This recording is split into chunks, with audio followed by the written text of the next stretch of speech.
नमस्कार दोस्तों, मेरा नाम है योगेश शर्मा। आज मैं आप लोगों को एमवीसी के अंदर राउटिंग समझाने जा रहा हूँ। एक चीज़ मैं आप लोगों से जो शेयर करना चाहूँगा वो ये है कि मैंने एक सोचा है कि मैं एक ASP.NET एमवीसी की कंप्लीट सीरीज़ बनाऊँ, जिसके अंदर आप लोग जो भी एमवीसी के लेटेस्ट कॉन्सेप्ट्स हैं और जो एट्रीब्यूट्स हैं एमवीसी 5 के, वो सभी हम लोग डिस्कस करेंगे।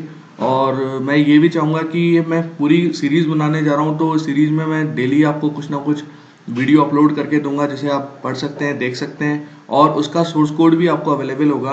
तो इसके लिए मैं चाहूँगा कि आप मेरे चैनल को सब्सक्राइब करें और मेरे जो भी लेटेस्ट वीडियो आते हैं वो आप देखें। और इसमें जो मैं वीडियोस बनाने जा रहा हूँ, जैसे ASP.NET MVC के तो बनेंगे ही बनेंगे, साथ ही साथ मैं ASP.NET वेब API को हम किस तरीके से यूज़ में लेते हैं, Node.js, AngularJS और जो भी लेटेस्ट कॉन्सेप्ट हैं उन सभी को मैं बताने जा रहा हूँ। तो आप प्लीज़ मेरे इस चैनल को सब्सक्राइब कीजिए अगर आपको अच्छा लगता है तो चलिए आज अपन सीखते हैं कि राउटिंग क्या होती है। ठीक है, और राउटिंग एक ऐसा कॉन्सेप्ट है जो बहुत ज़्यादा इंपॉर्टेंट कॉन्सेप्ट है। बिना इस कॉन्सेप्ट को समझे आप कहीं पर भी कोई भी एप्लीकेशन कभी भी क्रिएट नहीं कर सकते। राउटिंग अलग अलग टाइप की होती है। आज के लेक्चर के अंदर मैं आपको कन्वेंशन बेस्ड राउटिंग बताने जा रहा हूँ। कन्वेंशन बेस्ड राउटिंग का मतलब क्या होता है कि ऐसी राउटिंग जिस राउटिंग को आप कन्वेंशन यानी कि आप पहले से डिफाइन करके चलते हैं और उन राउटिंग के अकॉर्डिंग आपका कंप्लीट वर्क होता है। तो चलिए देखते हैं अपन किस तरीके से राउटिंग को परफॉर्म करते हैं। राउटिंग को परफॉर्म करने के लिए सबसे पहले मैं क्या करता हूँ कि एक कंट्रोलर ऐड करता हूँ। मेरे इस कंट्रोलर का जो नेम है एम्प्टी कंट्रोलर लेता हूँ मैं यहाँ, और कंट्रोलर का नेम है होम कंट्रोलर। इस होम कंट्रोलर को लेने के बाद इस कंट्रोलर के अंदर मैं डिफरेंट एक्शन बनाऊंगा और उन एक्शंस के अकॉर्डिंग मैं मल्टीपल व्यूज क्रिएट करूंगा। तो अपन व्यूज कैसे क्रिएट करते हैं, आप एक्शन में जाके राइट क्लिक करके और ऐड व्यू कीजिए। ऐड व्यू के बाद व्यू नेम आपने यहाँ दे दिया, जैसे इंडेक्स में दे रहा हूँ। अभी के लिए मुझे कोई भी मास्टर पेज को या लेआउट पेज को यूज में नहीं लेना है, इसलिए मैं इसे अनचेक कर देता हूँ और ऐड कर देता हूँ। तो ये ऐड करूंगा तो इंडेक्स एक्शन पर एक मेरा व्यू अटैच हो चुका है। एक अपन यहाँ कुछ सिंपल सा एक H1 के अंदर यहाँ लिख देते हैं इंडेक्स एक्शन। ठीक है, इसी तरीके से मैं और भी यहाँ जैसे कोई भी एक्शन क्रिएट करना चाहता हूँ तो मैं क्या करता हूँ, इसे कॉपी कर लेता हूँ। कॉपी करने के बाद एक्शन का नेम देता हूँ स्टूडेंट, और ये भी एक व्यू को ओपन करेगा। तो ऐड व्यू पे जाकर आप स्टूडेंट को सेलेक्ट कीजिए, यानी व्यू का नेम मेरा स्टूडेंट हो गया। H1 के अंदर जाके मैं लिख देता हूँ स्टूडेंट एक्शन। अब देखिए क्या होता है कि आपके पास एक फाइल होती है app_start के अंदर रूट कॉन्फिग फाइल। ये route config file multiple routes को डिफाइन करने के लिए यूज में आती है। देखिए रूट्स का मतलब क्या होता है कि अगर आपसे कहा जाए कि आपको जयपुर से दिल्ली जाना है, तो जयपुर से दिल्ली जाने के लिए आपको NH8 का यूज करना पड़ेगा। यानी कि NH8 क्या हो गया, रूट का नेम हो गया। रूट के नेम के अकॉर्डिंग आप रूट को फॉलो करते हैं। इसी तरीके से ASP.NET MVC के अंदर जो राउटिंग इंजन होता है वो राउटिंग इंजन भी यही वर्क करता है। इसका जो इम्प्लीमेंटेशन होता है राउटिंग का, वो हमेशा global.axax फाइल से होता है। आप इस फाइल को देख सकते हैं कि इस फाइल के अंदर एप्लीकेशन स्टार्ट के नाम से एक प्री डिफाइंड इवेंट है। ये इवेंट सबसे पहले ASP.NET MVC इंजन इसे कॉल करता है। आप इस लाइन के अंदर यहाँ देख सकते हैं कि root config.register रूट्स नाम से एक आपकी ये मेथड है। इस मेथड के अंदर मल्टीपल रूट्स आपके यहाँ आते हैं। इसे अच्छे से समझने के लिए मैं एक डायग्राम ओपन करके बताता हूँ, जिसमें आपको कंप्लीटली ये समझ में आ जाएगा कि किस तरीके से आपकी राउटिंग परफॉर्म होती है। देखिए दोस्तों, आपकी राउटिंग इस तरीके से वर्क करती है। सबसे पहले जो भी आप URL लिखते हैं वो रिक्वेस्ट की फॉर्म में आपके राउटिंग इंजन के अंदर आता है। इस राउटिंग इंजन के आने के बाद सबसे पहले आपका जो URL होगा वो पार्स होगा। पार्स होने के बाद, पार्स होने का मतलब है कि वो पूरा मैपिंग होगी कि कौन से URL पर कहाँ आपको किस वेब पेज को ओपन करना है। उसके बाद ये आपका जो पार्स होने के बाद फाइंड मैचिंग URL, जो कि रूट कॉन्फिग फाइल के अंदर आप डिफरेंट रूट्स को डिफाइन करते हैं कि आपको NH8 पे जाना है, NH7 पे जाना है, 5 पे जाना है, जिस भी आप नेशनल हाईवे को यूज़ करना चाहते हैं आप, ये उस पर रिक्वेस्ट जाएगी। फिर अगर रूट आपका फाउंड हो जाता है तो आपकी रिक्वेस्ट यानी कि व्यू आपका ओपन हो जाता है। अदरवाइज अगर रूट नहीं मिलता है तो ये HTTP 404 एरर होता है जो कि जनरेट होता है और वो यूज़र को पता चल जाता है। तो ये इस तरीके से आपकी राउटिंग वर्क करती है। तो चलिए अपन देखते हैं कि प्रैक्टिकली अपन इस राउटिंग को किस तरीके से परफॉर्म कर सकते हैं। लेकिन इससे पहले मैं आपको कुछ रूट्स के बारे में भी बताना चाहूँगा कि what is the routes. Routes define the URL pattern and handler information. URL pattern का मतलब क्या होता है कि आपको अगर अलग अलग टाइप के पैटर्न्स डिफाइन करने हैं कि यानी कि आपने कोई साइट अगर बनाई हुई है test.com और आप चाहते हैं कि यूजर इस तरीके से मेरे पर्टिकुलर पेज को या कंट्रोलर के किसी एक्शन को कॉल कर पाए, तो उसके लिए आप इस तरीके से भी लिख सकते हैं। जैसे अभी मैं देखेंगे भी अपन लोग कि आपने लिखा HTTP, सॉरी नॉट HTTP, आपने क्या है कि API स्लैश, और अगर कोई यूजर इस तरीके से लिखता है सिर्फ test.com/API स्लैश, तो इस कंडीशन में आपका एक होम कंट्रोलर और उसका इंडेक्स सेक्शन कॉल होना चाहिए। तो वो एक पैटर्न हो गया API स्लैश लगाना। और हैंडलर इन्फॉर्मेशन यानी कि उस पर्टिकुलर रिक्वेस्ट पर, यूआरएल रिक्वेस्ट पर कौन सा हैंडलर उसे ऑक्यूपाई करेगा, यानी कि कौन सा कंट्रोलर का एक्शन कॉल होगा, वो चीज अपन हैंडलर के थ्रू डिफाइन करते हैं। All the configured routes of an application stored in route table and will be used by routing engine to determine appropriate handler class or file or incoming request। चलिए इसे अपन practically देखते हैं कि ये किस तरीके से इम्प्लीमेंट होगा। हम इस फाइल को देख सकते हैं, इसके अंदर एक रूट ऑलरेडी डिफाइंड है। इस रूट का मतलब क्या है, अपन इस मेथड को समझ लें तो ये अपने कॉन्सेप्ट एकदम क्लियर हो जाएगा। ये एक अपना एक स्पेशल टाइप का मेथड है routes.maproot। इस मैपरूट फंक्शन के अंदर आप कुछ पैरामीटर पास कर रहे हैं। वो पैरामीटर क्या है, एक बार इनको देख लेते हैं। सबसे पहले जो पैरामीटर आता है वो है नेम। नेम एक रूट का नेम होगा, जैसे मैंने आपको बताया NH8 NH7 जो रूट का नेम होता है वो रूट नेम तो आपका ये हो गया। इसे आप की नेम भी बोल सकते हैं, कभी डुप्लीकेट नहीं हो सकता। दूसरा होता है यूआरएल। यूआरएल के अंदर आप अपना जो भी पैटर्न है, जो यूआरएल का पैटर्न है वो आप यहाँ डिफाइन करते हैं। तो इसके अंदर क्या है कि कंट्रोलर, एक्शन और आईडी, ठीक है, ये एक प्री डिफाइंड होता है। आपको जब एप्लीकेशन को क्रिएट करेंगे तो ऑलरेडी बन के आएगा।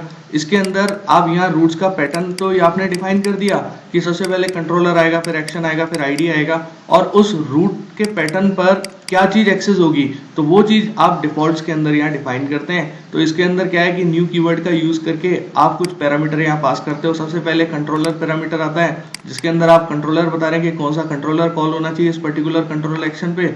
फिर एक्शन आता है, यानी कि किस एक्शन को कॉल करना चाह रहे हैं, और एक आईडी जो कि आपका ऑप्शनल है, यानी कि अगर यूजर आईडी एंटर नहीं करेगा तो भी कोई दिक्कत नहीं है, वो आपका वर्क करेगा प्रोजेक्ट, ठीक है। तो चलिए इस प्रोग्राम को रन करके देखते हैं और देखते हैं कि क्या आउटपुट आता है।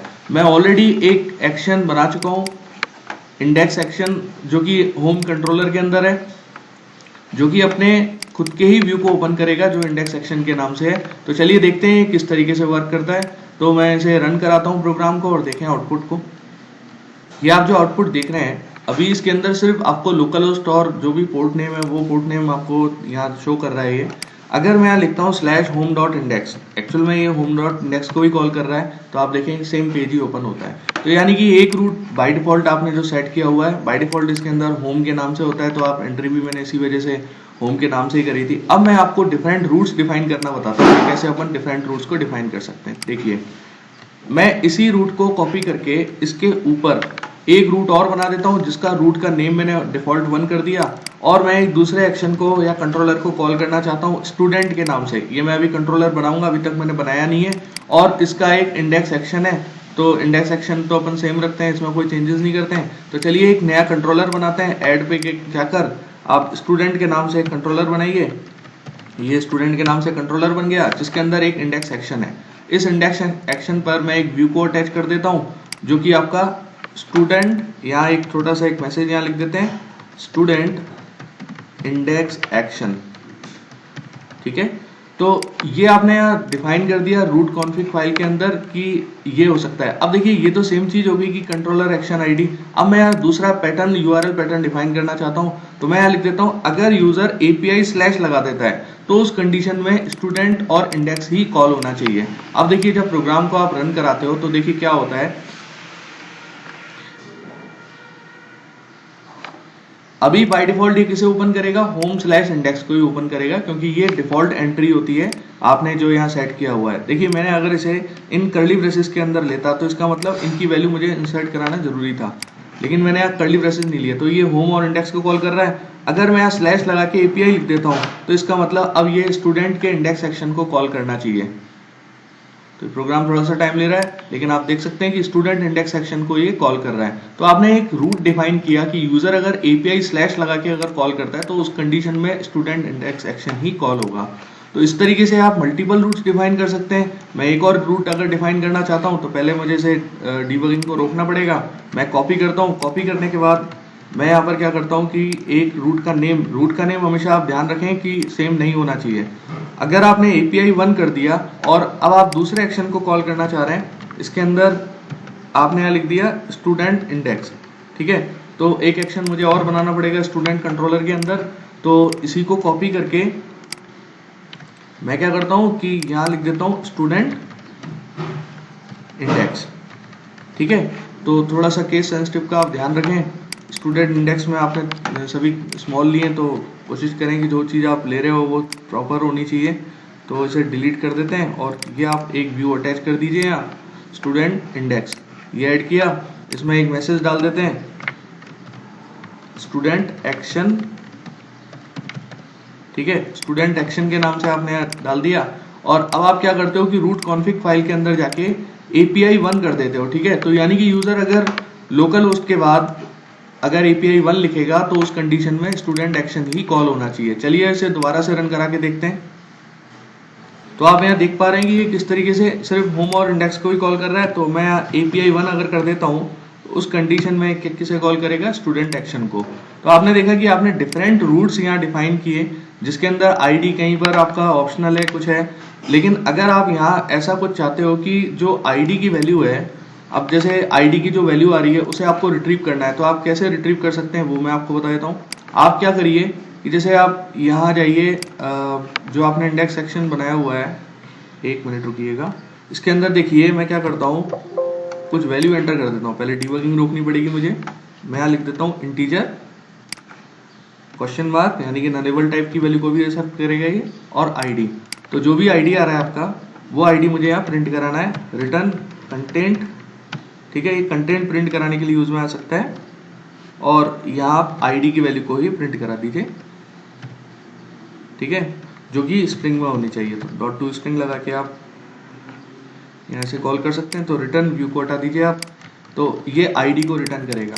अब देखिए जब आप इस स्टेटमेंट को एग्जीक्यूट कराते हैं, यानी कि आपको इस स्टूडेंट के एक्शन को कॉल करने के लिए जो आपने रूट डिफाइन किया हुआ है रूट कॉन्फ़िग फाइल के अंदर, वो ये वाला है, ठीक है ना, API/। अब अपन API/ के बाद ID कहाँ डालेंगे, ID को अपन इस तरीके से यहाँ मेंशन कर सकते हैं कि इसके बाद ID आना चाहिए। तो ID के करस्पॉन्डेंस में आपको करना क्या पड़ेगा, आउटपुट को शो करना पड़ेगा। तो चलिए देखते हैं अपन कैसे वर्क करेगा। तो देखिए अगर मैं यहाँ डालता हूँ API/2, तो इसका मतलब 2 यहाँ आपके सामने आ गया, तो ये ID से मैच हो गया, यानी कि जो आपने पैटर्न दिया था। अगर मैं यहाँ 10 डाल देता हूँ, एंटर मारता हूँ, तो आप देखें यहाँ 10 आ गया।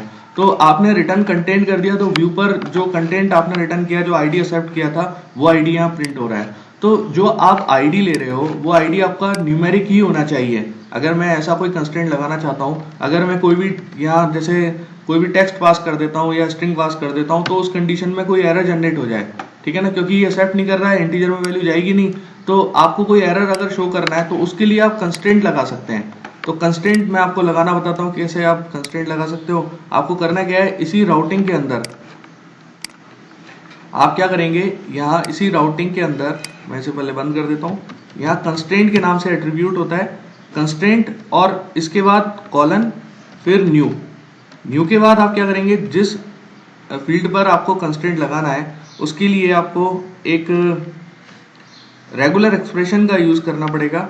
इस रेगुलर एक्सप्रेशन का यूज करके अपन ये काम कर सकते हैं। तो एक बार देख लेते हैं क्या रेगुलर एक्सप्रेशन होता है इसका। इसका रेगुलर एक्सप्रेशन है /D, ठीक है, D रिप्रेजेंट करता है डिजिट्स को। तो अब अगर मैं आप देखूंगा तो ID की वैल्यू अगर मैंने डिजिट्स के अंदर पास करी है तो कोई प्रॉब्लम नहीं है, नहीं तो ये HTTP 404 एरर जनरेट करेगा। तो चलिए अपन देखते हैं इसे प्रोग्राम को रन करा के कि क्या आउटपुट मिलता है मुझे।